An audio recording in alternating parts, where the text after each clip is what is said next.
Hello friends. आज मैं आप लोगों के साथ बात करने वाला हूं म्यूचुअल फंड्स के जो सितंबर 2020 ये मंथ था उसमें क्या क्या हलचल हुई है, क्या क्या टॉप बाइज थे, क्या क्या टॉप सेल्स थे, ओवरऑल एसेट्स अंडर मैनेजमेंट कैसे थे, उसके बारे में एक डिटेल्ड थोड़ा सा हाइलाइट्स आप लोगों को मैं बताने वाला हूं इस वीडियो में। सो उसको उसके लिए पहले आप लोगों के साथ एक स्क्रीन शेयर करूंगा और उस स्क्रीन में आपको पूरे डिटेल्स पता चलेंगे कि मैं क्या क्या बात करने वाला हूं आप लोगों के साथ। So yes, so key highlights of mutual fund industry in September 2020. So overall mutual fund industry has shown year on year 8.36% increase in assets under management. So 8.36% का यहाँ पे ऐसे AUM में growth हुआ है. Most of this growth is because of the stock market performance, because September was a very good month for Indian indices, Indian stock markets, and that's why we are seeing a good assets under management growth. Large cap side में अगर हम बात करेंगे तो Piramal enterprises and Godrej consumer products GCPL जिसे कहा जाता है, ये बाइंग लिस्ट में सबसे टॉप पे थे लार्ज कैप स्टॉक्स में।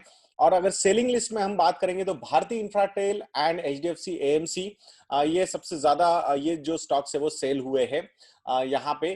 सो HDFC AMC एज एक्सपेक्टेड जो एक री रेटिंग हमने देखी है, price to earnings P ratio में जो री रेटिंग देखी है, I think one of the reason could be कि ये जो इंस्टीट्यूशनल इन्वेस्टर्स ने यहाँ पे सेलिंग करते हुए वो नजर आए हैं।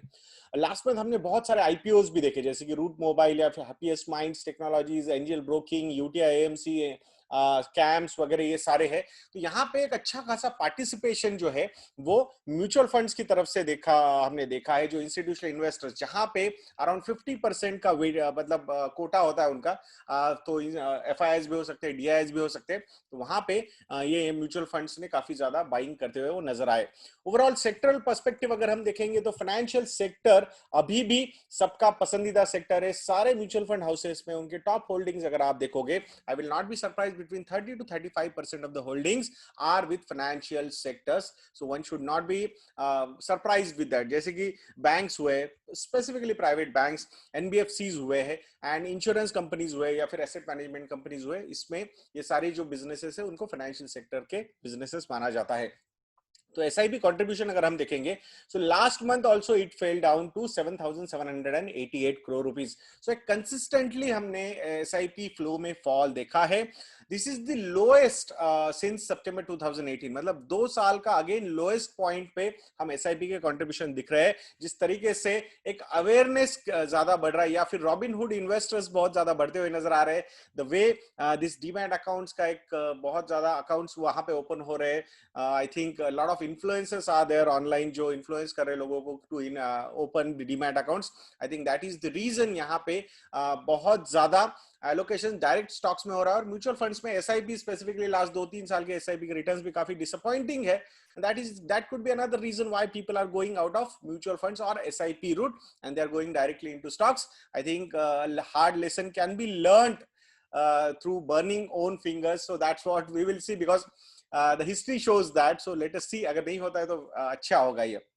लिक्विड फंड्स में अच्छा खासा मेजर आउटफ्लोज मार्केट मतलब म्यूचुअल फंड इंडस्ट्री ने देखा है। उसके पीछे का सबसे बड़ा रीजन हो सकता है कि to be prepared for advance tax payments, so that could be another reason why these redemptions happen in liquid fund, specifically because corporates liquid fund में पैसा रखते हैं और वहां से जब भी एडवांस टैक्स वगैरह के पेमेंट्स होते हैं, उसके जो प्रोविजंस वगैरह करने होते हैं, तो उसके लिए वो पैसा निकाला जाता है। एक बहुत बड़ी डेवलपमेंट हुई है मल्टी कैप साइड में, जहां पे 25% and 25% large cap, mid cap, small cap के एलोकेशंस होने चाहिए compulsorily in multi cap fund. So that particular move अभी तक वो हो सकता है उसका एक रिव्यू के लिए सेबी की तरफ एक एप्लीकेशन गया है। लेट अस सी सेबी क्या रिएक्ट करता है, बिकॉज ये जैन 2021 से एप्लीकेबल होने वाला है। सो लेट अस सी क्या क्या होती है सारी चीजें।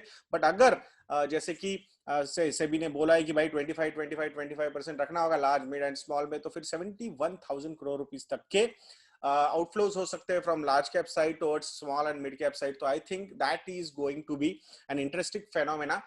so ये देखते हैं कि क्या क्या होता है, या फिर फ्लेक्सी कैप हो जाता है, या से भी comes up with some kind of solution, so we do not know.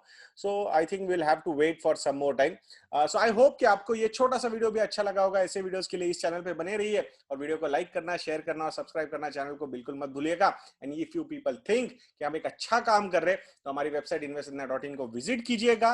वहां पे बहुत सारे रिसर्च प्रोडक्ट्स आपको मिलेंगे, जैसे कि स्टॉकोमीटर प्लस हुआ, एमएफ फेडना हुआ, या फिर model portfolios, readymade model portfolios are also available for you people. तो जरूर हमारी वेबसाइट investindia.in को विजिट कीजिएगा और वहां पे ये रिसर्च प्रोडक्ट्स को आप सब्सक्राइब भी कर सकते हो. सो ऐसे वीडियोस के लिए हमारा चैनल देखते रहिए और नेक्स्ट वीडियो तक के लिए मुझे आज्ञा दीजिए दोस्तों. जय हिंद.